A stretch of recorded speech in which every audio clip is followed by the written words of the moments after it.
what's interesting is the number of people that will have aspirations to be like the people that are in the churn, not the people that have the 10 years. Been there for 10, 20 years. Yes. Yeah. It's like, look at the 10-year people, because this person you're following right now may be gone in the next year and did all the same things as the other high churn rate people did, instead of the other ones. That's exactly my outlook. You put it a lot better than I could have. That's basically it. It's like, are you crashing out or are you here a while? And I think a lot of people just like the things that I get a lot of comments, and it's from friends of mine, and they don't mean anything by it, but I feel like people just don't really get me and like what I'm doing. And it's like, man, I enjoy this. Like, I'm just enjoying myself. And that's my only goal, and I want to compete at the highest level I can because it's fun, but I'm not here like with this belief that it's going to change my life, other than it's just like an interesting, cool thing to do. You know what I mean? Yeah, some people do cars, some people do hobby house building or whatever it is. You're doing the sport. Yeah. But a little more seriously than just a hobby. Yeah. But I'm doing it. I love to train it hard. So I'm just, but it's gotten you to a pro level and winning a pro show. Yeah. Yeah. Right. So it's working. It's working. Yeah. So I think we found like a nice place, but it's like you said, it's like, and a few things, and you touched on it earlier too. I think you need to train hard enough where you know where the limit is. Because if you never find it, you don't know.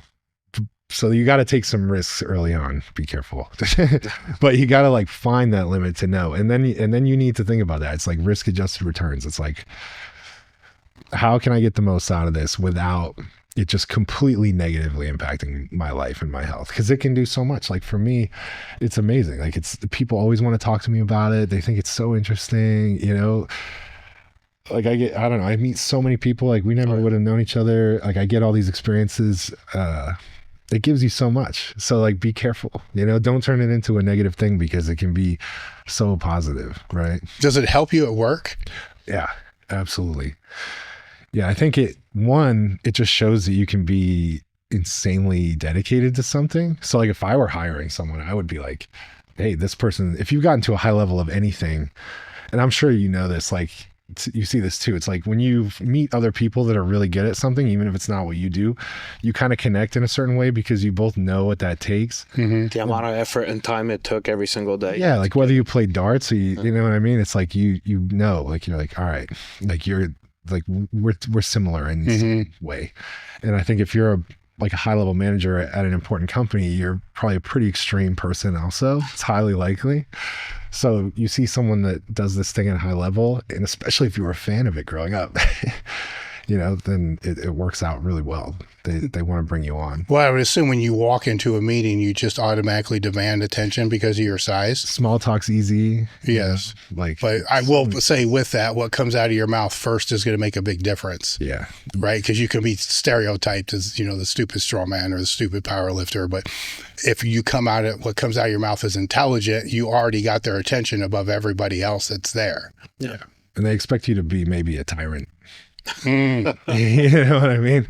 So it makes a huge impact when you like go out of your way to be nice. People really remember that. And it's a great icebreaker when you get into a group of people, and instead of saying, it's rainy today or the sun's out, it's like, last week I pulled a fire truck. Yeah. Like I'll see people and they're always like, where are you going next? Like, what's going on? Like, what are you working on? It gets to a point where like, and I feel like anyone listening to this that has any level of, like, I wouldn't call them, I feel like I'm on the verge, but of being like, what's success really in this stuff. But if you have something you're really good at and people are interested in you and they want to talk to you, and you're going to find yourself talking about yourself a lot, so I feel like you need to keep in mind, like, be curious about other people too and ask them questions. Yeah, that can work against you big time. Yeah, like all of a sudden you're just talking about yourself all the time. You might even be withdrawn because you're just sick of talking about yourself. And so it's like, you need to be curious about who you're talking to and like divert the conversation back to them here and there. Well, especially if it's a client. Yeah. Especially that. Yeah, it's like you spend a whole entire call like talking about strongman. As awesome as that is for relationship building, it's like, all right, I know something about you too. Yeah. Meanwhile, they're like, well, how exactly are you going to help me? Yeah, exactly. I don't need to pull a truck. Exactly. Exactly. Although there is definitely some sort of sense of gravitas, I guess, when you're a professional athlete, a strongman that can lift big rocks and pull trucks, and then you're asking the person about, well, what do you do? Like, tell me more about you. They feel, not to overinflate it, but they do feel really good that this big professional strongman is asking you about your hobby or interest or whatever it is. And I'm genuinely interested quite often. I like to learn about the new things that other people do. So I want to circle back to the balance thing, because you're working in an office and then there still is the gym time, right? And you're married. Yeah. Right. And then there's the travel, so how do you keep all that balanced? I'm really lucky in that way, like, or maybe, I don't know if it's luck, but whatever it is, it's, we try to not get in each other's way, like the wife and I, Adrian, What do you mean? Like if I have something cool coming up that she can't go, she's not going to push back on that ever. Like if I need to be at the office late and she has to go to the gym without me, like she's not going to push back on that, So it's just, we just have like, I think we have a similar background where we're kind of late bloomers and had some issues when we were young. So we know that we're like really fortunate to be where we are. And we just we'll be damned if we like mess that up for each other, And then we're fortunate now too, because so in Boston, we had to go to 2 different gyms. A lot of the gyms up there, and this might be a symptom of the extremely inflated commercial real estate up there, but like the gyms are more specialized and smaller, so we're down in Georgia now, and Madhouse has probably one of the best bodybuilding areas in the entire world and a strongman area. So we can actually go to the gym together where we weren't before. So that's been a huge help. Is that kind of started when she started competing in bikini, because she was kind of powerlifting before, so we were going to the same gym, and then the more she got into bikini, we started seeing each other less. And I was never going to complain about that, because that's her thing. When I was doing jiu-jitsu, like she wasn't doing that, you know what I mean? But it's nice to go to the same gym now. But that's the biggest thing. It's just like, man, if you can and you trust them, just like stay out of their way, stay out of your partner's way. That's what works so well for me. And I think that's why I have all of a sudden, because for me, it's like I was kind of blowing in the wind for years, like we were talking about. And then maybe these past 3 years, just like from a career standpoint and in the gym, everything took off. And I feel like she's the variable there. So I really think it's that, it's like I get help when I need it. And other than that, like she doesn't complain about anything, and it supports everything I do. And work is amazing about it. Like I can't say where I work, but they've been so cool about it. They knew when they hired me that I do this stuff. So like they expect a lot from me in a good way. Like it brings the best out of me for sure. And they know that I do everything I can for them also. Like I'm in the office 5 days a week and I don't have to be. So it's a give and take, right? Like, what drives you the most now? I don't even know, man. I feel like I'm just stuck like in 5th gear, I don't even know. I like things being that way. I like everything extreme all the time. So I'm just doing what I like. Keeps the ADHD at bay. Yeah. I'm just extreme, man. Well, would that be extreme or would that be content? I think it's somewhere in the middle. Like, I feel like I found a way to balance the two. Like I can be extreme in both somehow. I think pulling everything else out, like I was doing way too many things. I was spinning way too many plates. So now just having these 2 things, I feel like it's manageable to push them both. Do you still do any coaching at all? A little bit. I'd like to do more. But if you hit me up, it's not for everybody. Like I have a certain way that I do it. Like my programs are really simple, because that's the way I train. Like I train people the way I train. And because simple is bad? No, yeah. Well, people like, it depends on the person. 'Cause some people like crazy, there's nothing wrong with either one. I think it's just certain people like certain things.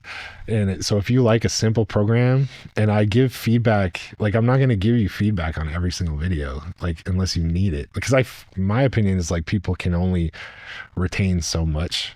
And I've had people come to me from other coaches that were like, I'm sure you've seen this, like completely paralyzed from being overcoached. Mm-hmm. Like they can't even touch the bar because they have to think about like 5,000 things. So, and I'm cheap. And I like, cause I feel like a lot of times that overcoaching is like justifying a price point. Mm-hmm. So that they might've been paying top dollar for this person to just tear their lift apart every time they send a video. And now they can't even lift anything. I don't know. So like you're going to get, it's on a need to know basis.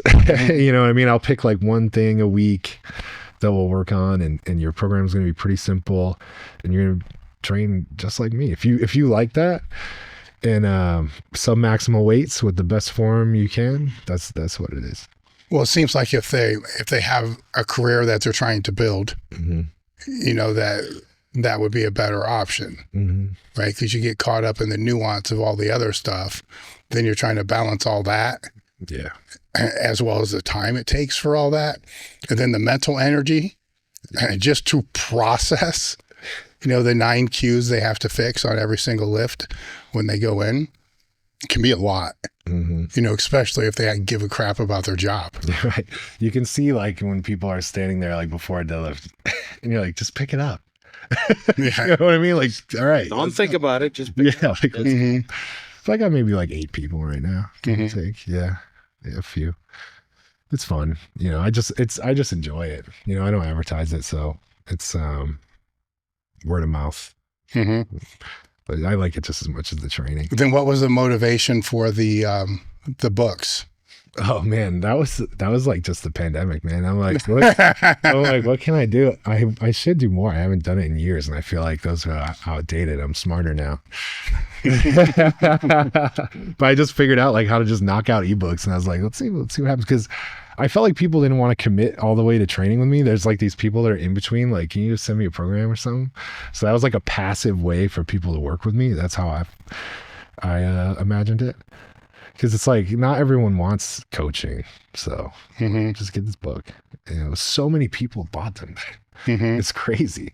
Like I'd go in the gym and like people would be like, "Hey, I got this thing," and it was kind of nice because like they could have it in their hand and write on it. I didn't realize like the value of an actual like book you can hold. They just carry it around in their gym bag and mark it up with a pen. So it ended up being cooler than I expected. Really. Yeah. I should do more of that. Now you said that.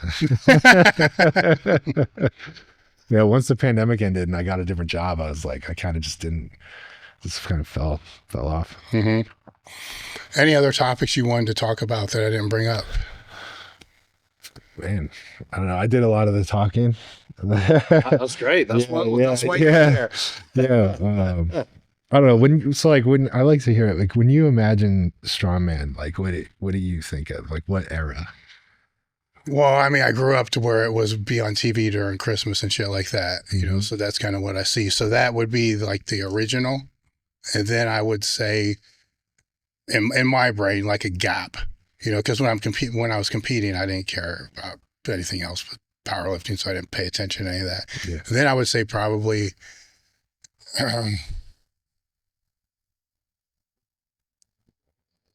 10 years ago, maybe. I mean, the dates when Shaw was in the Arnold, you know, that kind of in my brain, you know, reignited it, you know, and the Arnold kind of reignited it because it was heavier. Right. To me, strongman is just always like, man, this is like this manual labor shit I had to do when I was younger.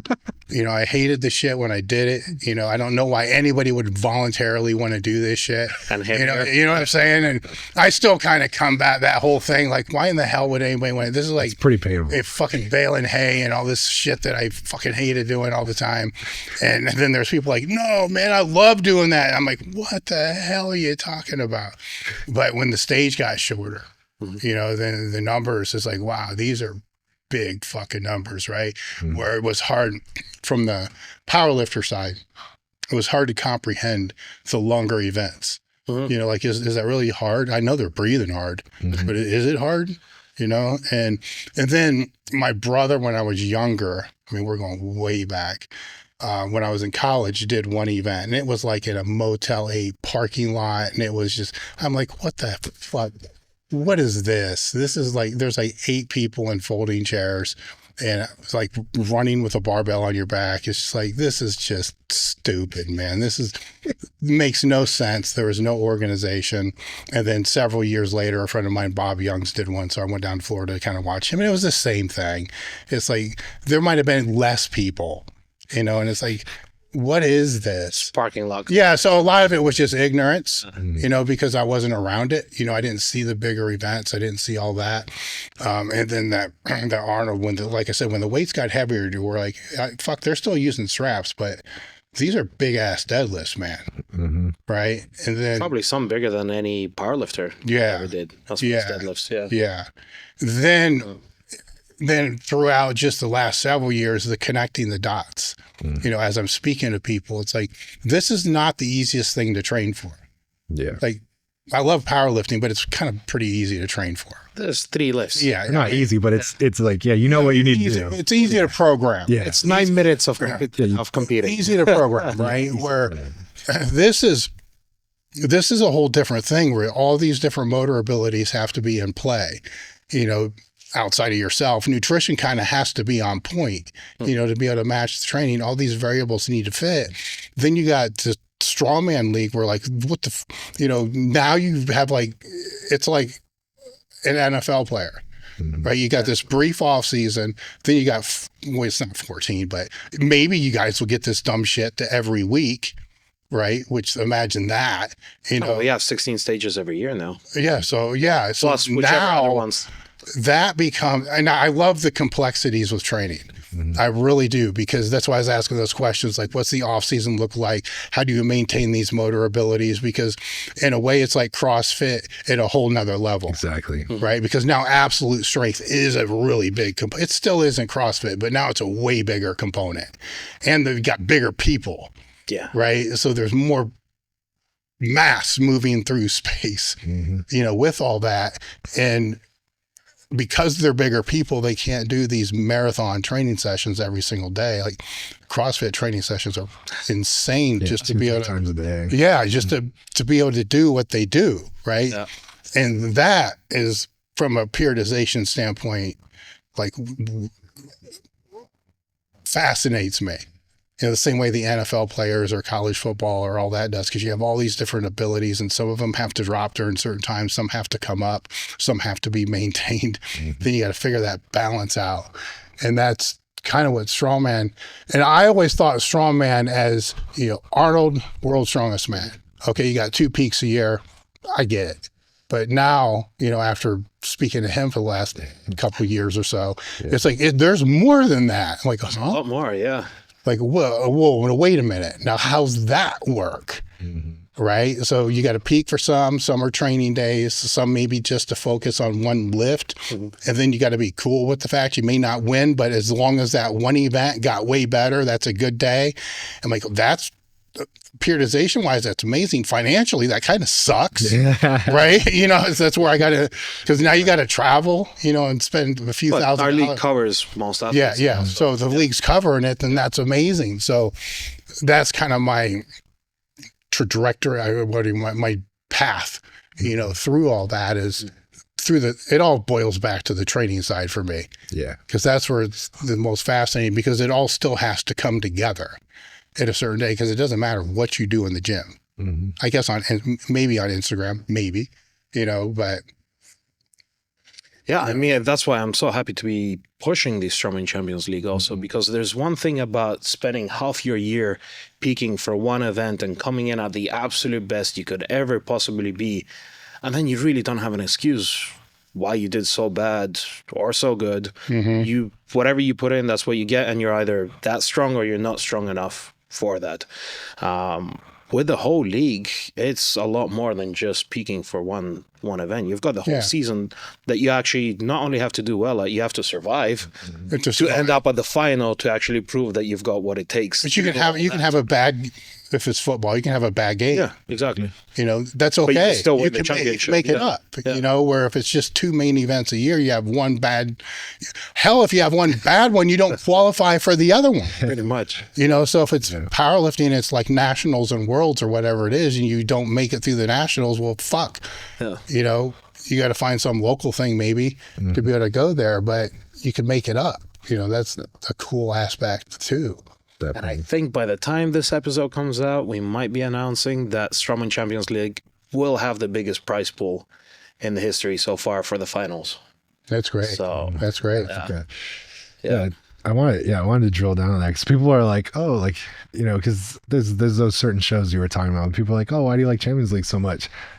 And I'm like, oh, well, one, like I love the guys that run it and all the guys that I compete with, of course. But two, it's in the format that I grew up. Yeah, it's like that's the format that I grew up. Like, if you ever watched the Champions League episode, that's how I grew up consuming the sport. It's like you're outside somewhere, like a cool background. It's like the locals are there watching. It's not just Strongman fans, and like you're doing all these weird events.